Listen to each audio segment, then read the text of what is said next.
Bonjour bien-aimés dans le Seigneur, alléluia. Ce matin bien-aimé, Dieu veut nous parler de la bénédiction qui est retardée parfois par le prince de l'air. Amen. Nous allons lire le texte d'Ésaïe chapitre 37, verset 30. Parce que Dieu donne un signe.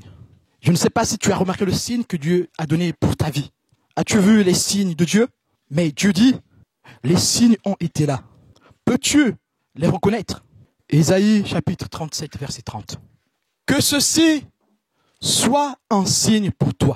On a mangé une année le produit du grain tombé. Et une seconde année, ce qui croît de soi-même. Mais la troisième année, vous sèmerez, vous moissonnerez, vous planterez des vignes et vous en mangerez le fruit. Amen. Bien-aimé, tu t'es posé plusieurs questions. On a prié pour moi en 2019, en plusieurs occasions, pour que ma bénédiction se pointe devant moi physiquement. On a prié pour moi en 2020, pour que ma bénédiction se pointe devant moi, mais rien ne s'est fait. Et en 2021, on a encore prié pour moi. Je n'ai toujours rien vu. Mais la question que Dieu nous pose ce matin, avons-nous reconnu les signes de Dieu pendant ces 2 dernières années? Bien-aimé, ce que nous disons ce matin, c'est une chose qui est pratique. Tu sais que tu as demandé une chose, mais tu ne l'as pas encore reçue. Tu sais qu'on a prié pour toi, mais la chose n'est pas encore là. Mais est-ce que depuis ce temps qu'on prie pour toi, est-ce que tu as pu observer ces signes? Dieu donne à Ézéchias des signes. Que ce soit un signe pour toi.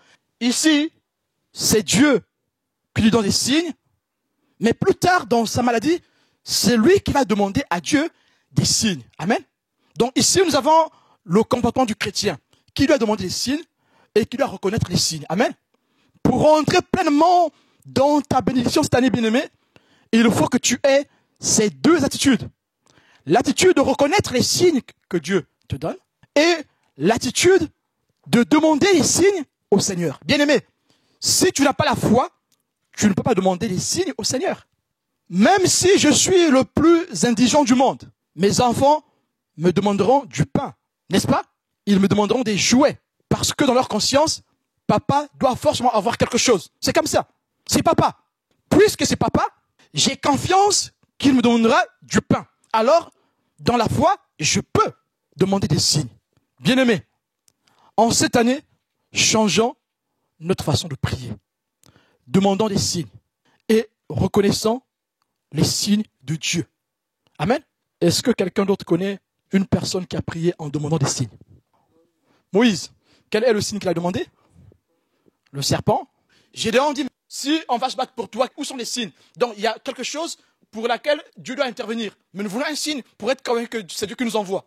Et pour Marie, comment je vais tomber enceinte? L'ange dit que tu seras couverte par la puissance du Seigneur. Ça c'est un signe aussi. C'est une autre façon de prier. Et c'est une façon prophétique de prier. Donc, il n'y a pas besoin que tu sois prophète pour que tu demandes ces signes à Dieu. Tu as tant prié, tu peux demander à Dieu des signes pour savoir est-ce que ta prière va dans la bonne direction. Bien aimé, j'attendais le signe le plus excellent cité par Ésaïe. Quand vous lisez le texte, vous allez dire, mais finalement c'est Dieu qui donne le signe à Ésaïe. Mais Ésaïe a tant prié pour ce peuple. Ésaïe a forcément demandé quelque chose pour ce peuple. Dieu donne un signe. Et quand Dieu donne un signe, il n'a pas donné que pour le peuple, il a donné à Ésaïe lui-même. Parce que Ésaïe lui-même était abattu par rapport à ce qui se passait dans la situation du peuple de Dieu. Amen. Donc dans le signe du Christ ici, c'est aussi un signe que le prophète a demandé.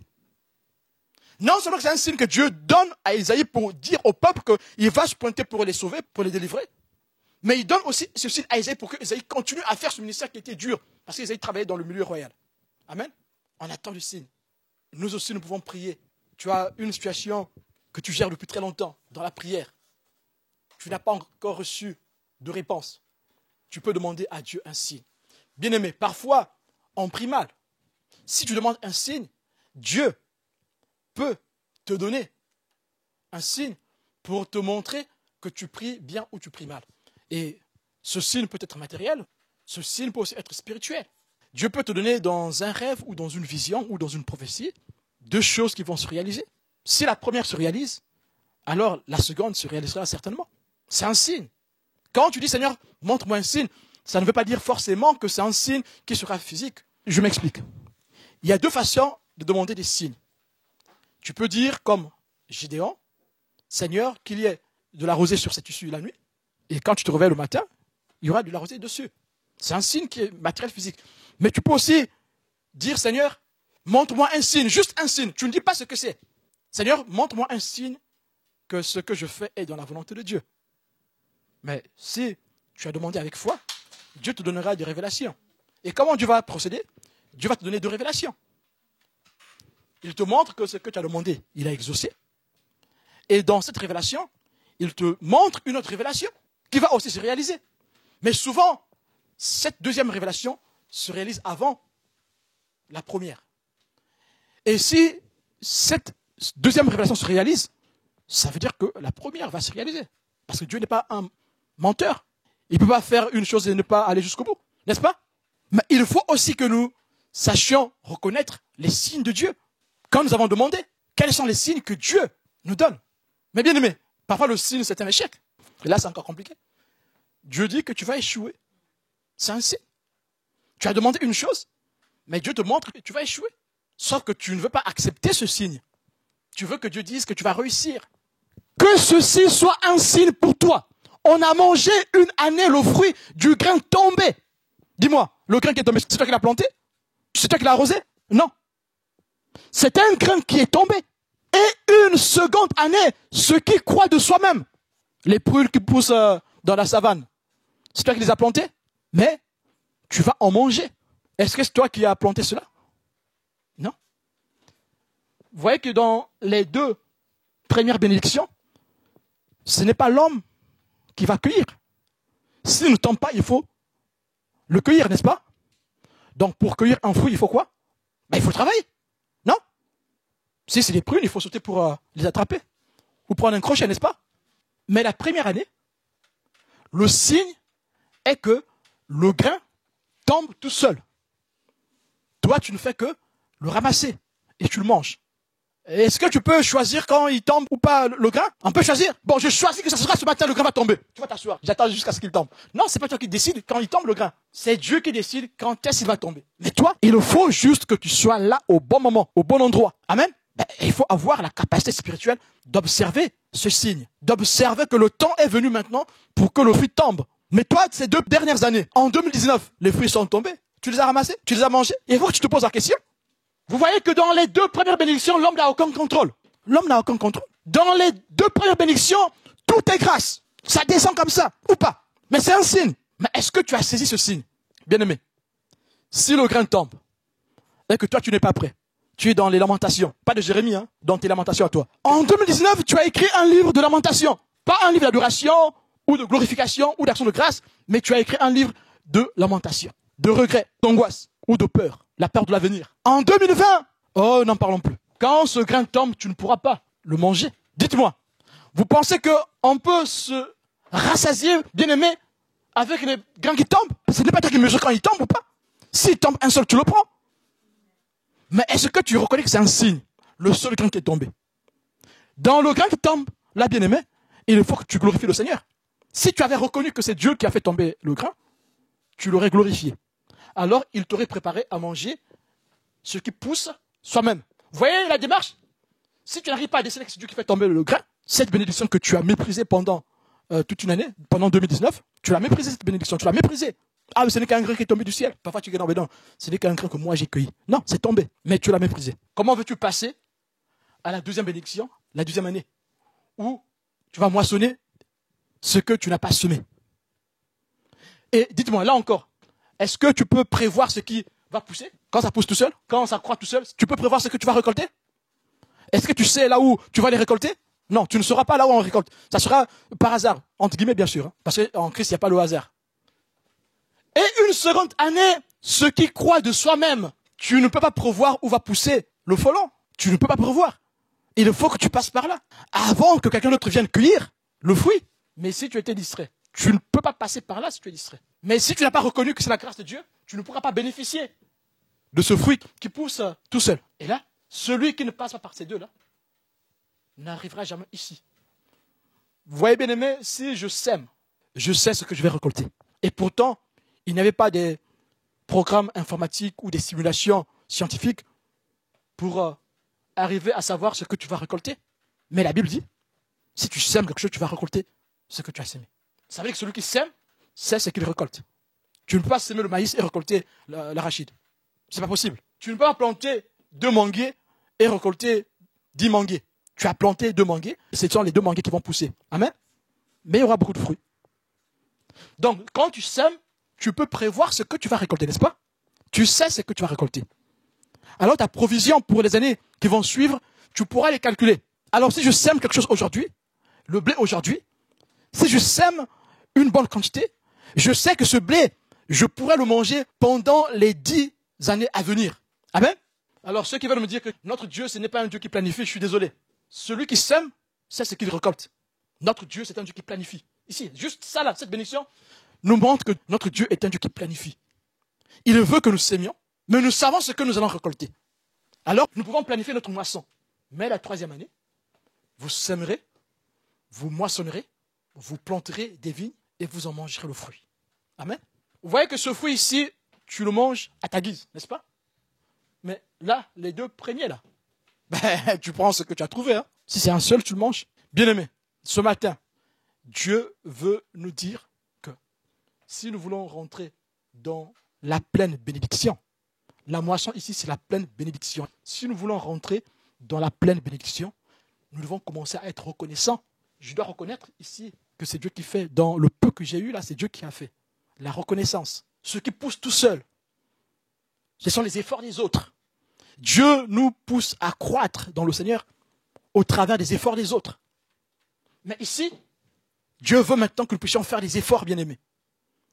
Ceux qui veulent rentrer pleinement dans leur bénédiction doivent accepter de rentrer pleinement dans des efforts, dans le sacrifice. Vous voyez, tout à l'heure c'était trop beau. Hein? Oh, c'est l'année de bénédiction, c'est l'année. Ah, alléluia. Mais sauf que Dieu dit maintenant que tu dois rentrer dans ta bénédiction, il faut donner un peu plus. Vous voyez? C'est ça le vrai message de la prospérité, du bonheur, de la paix, de la joie en Christ. Ne restons pas seulement là à recevoir. Dieu fait ici, ça tombe du ciel, alléluia. Ici, les autres nous poussent à grandir, à croître dans la foi, alléluia. Mais là, Dieu veut que nous puissions nous-mêmes nous démarquer. Être en posture de leader, être en posture de dirigeant ou jante. Être en posture de winner ou winneuse. Là, ici. Au début, Dieu nous pousse, n'est-ce pas? On voit des choses, il y a des miracles qui s'opèrent. Et pourtant, je suis boitiller, mais comment Dieu a fait pour opérer ce miracle par moi? Ça tombe du ciel. Ici, la force des autres, l'encouragement des autres. Il te pousse de l'avant. Mais ici maintenant, Dieu veut que tu plantes. Bien aimé, planter c'est compliqué. Hein? Vous savez qu'on plante en hiver. Hein? En boisson de camp. En été. Hein? Printemps, été, n'est-ce pas? Mais on plante quand? Dites-moi, quelle est la saison la plus rude? Ben, c'est l'hiver. C'est la saison la plus dure. Semer, planter. C'est la saison la plus dure. Ici, on ne plante pas. Quand ça tombe du ciel, on n'a rien fait. Quand ça croît de soi-même, on n'a rien fait du tout non plus. Mais, la 3e bénédiction, il faut qu'on se donne. Bien-aimés, vous allez voir que quand il faut se donner, vous pensez que ça sera facile? Parce que Dieu a dit qu'ici, mais la 3e année, oh alléluia, vous sèmerez, vous moissonnerez. Ben nous, souvent, on s'arrête, nous moissonnerons. Alléluia, tu t'arrêtes là, tu oublies, vous sèmerez, tu oublies, vous planterez les vignes. Non, ça tu mets à la poubelle. Dis, vous moissonnerez. Mais tu vas moissonner quoi? Parce que tu moissonnes ce que tu as sémé. Celui qui veut moissonner, sans semer et planter, ne pourra pas manger. Mais tu vas manger quoi? Du vent? Et bien aimé, sachez-le, même quand ça tombe du ciel, même quand ça pousse de soi-même, les proverbes disent que le paresseux meurt de faim. Pourquoi? C'est parce qu'il a du mal à prendre la main pour amener vers la bouche. Amen. Sur tous les plans. Que ce soit sur le plan matériel ou sur le plan spirituel. Dieu veut, maintenant cette année, même si tu n'as pas vu combien Dieu a été grand en 2019, parce qu'il a fait tomber des fruits du ciel pour toi, il a fait tomber de la manne pour toi, même si tu ne l'as pas vu. Même si en 2020, tu n'as pas vu les efforts que les autres ont fait pour te pousser dans la foi, pour te pousser dans certains domaines de ta vie. En 2021, Dieu veut que tu sèmes, que tu plantes, afin de moissonner. Et tu pourras manger à ta guise. Alors, cette année, c'est une année où tu dois accepter alors de planter pendant l'hiver. Le temps est rude. Il fait très froid. Il te faudra labourer la terre. Et bien aimé, il te faudra semer. Mais bien aimé, vous croyez que c'est facile quand tu sèmes? Quand tu sèmes, bien aimé, les oiseaux du ciel peuvent venir picorer ce que tu as sémé. C'est ça la conclusion de notre message. Quand tu as sémé, avant que la moisson arrive, les oiseaux du ciel peuvent venir picorer.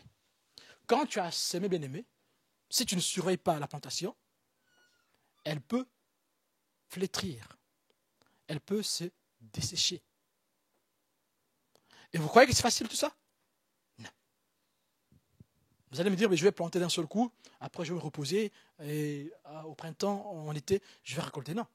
Entre l'hiver et le printemps ou l'été, il y a une période où il faudra surveiller le champ. Les oiseaux du ciel pourront abîmer ton champ.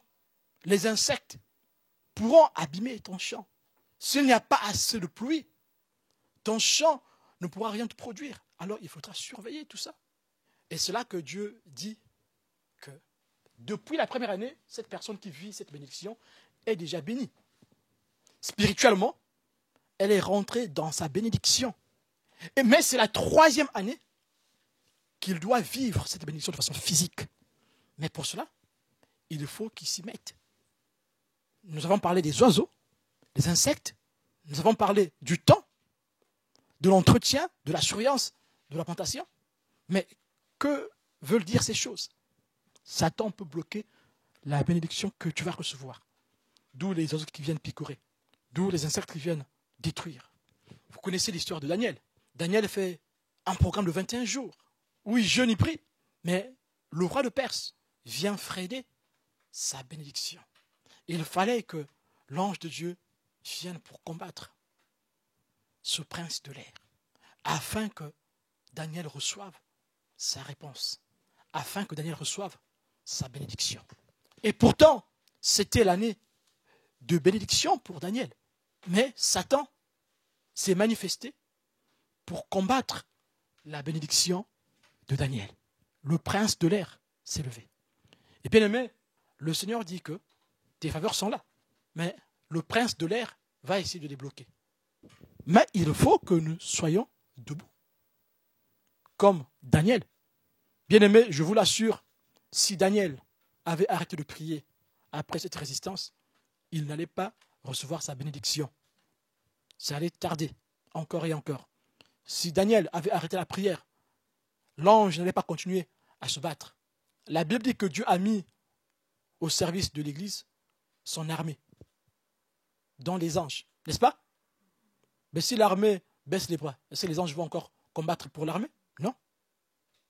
Dieu, ce n'est pas un tricheur. Hein? Il est juste Dieu, hein? Il est juste. Si tu baisses les bras, l'ange ne fera rien pour toi. La Bible dit que l'ange de l'Éternel campe autour de ceux qui le craignent, n'est-ce pas? Ceux qui le craignent, ils font quoi? Ils travaillent, n'est-ce pas? Ils se mettent en position de guerrier, n'est-ce pas? Le soldat appelle toujours son supérieur le chef. Peu importe où tu te trouves, en Afrique, en Europe, partout, en Occident, en Chine, n'en parlons plus. Chef, il se plie, il baisse la tête, il salue, il se met au garde à vous. Ça, c'est le soldat, bien aimé. Le prince de l'air va se lever. Et je peux vous le dire, bien aimé, il est décidé à en découdre. Si nous voulons que l'ange de Dieu vienne combattre pour nous, afin que le chef aussi des anges vienne l'aider, pour nous faire rentrer dans notre bénédiction, il faut qu'on reste dans la posture du soldat. Le soldat n'est pas défaitiste. Un soldat défaitiste ne peut pas remporter la victoire. Voilà pourquoi, dans l'histoire de Gédéon, tous ceux qui étaient faibles, on les a renvoyés à la maison. Et là, Dieu a donné 2 signes. Ceux qui allaient boire comme des vrais soldats et ceux qui allaient boire comme des gnognottes.